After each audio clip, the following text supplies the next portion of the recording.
warahmatullahi wabarakatuh.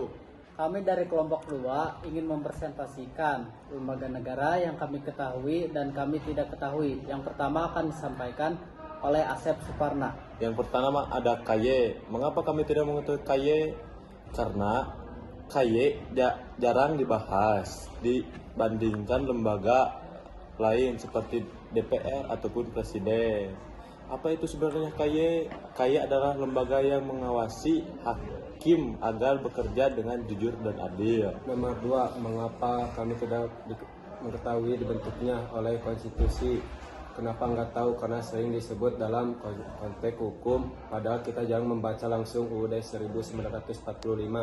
Apa maksudnya? Artinya, lembaga atau aturan dibuat berdasarkan hukum tertinggi yaitu UUD 1945. Yang ketiga, saya tidak mengetahui perbedaan lembaga tinggi dan lembaga tertinggi. Kenapa tidak tahu? Karena istilah ini lebih sering digunakan sebelum amandemen UUD 1945. Setelah saya searching, saya mengetahui apa perbedaannya.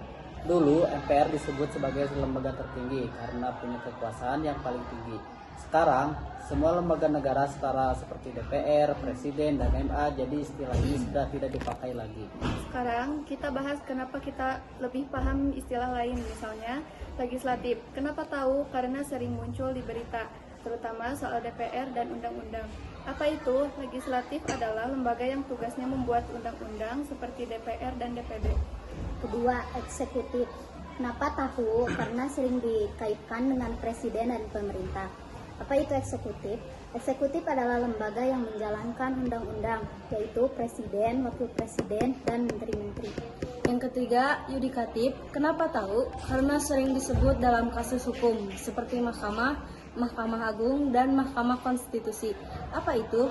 Yudikatif adalah lembaga yang mengawasi jalannya hukum seperti MA, MK, dan KY. Jadi, kenapa kita nggak tahu beberapa istilah? Karena jarang dibahas dan nggak kita temui sehari-hari. Sedangkan istilah yang kita tahu biasanya sering muncul di berita atau pelajaran. Sekian dari kelompok kami. Mohon maaf bila ada kesalahan. Wassalamualaikum warahmatullahi wabarakatuh.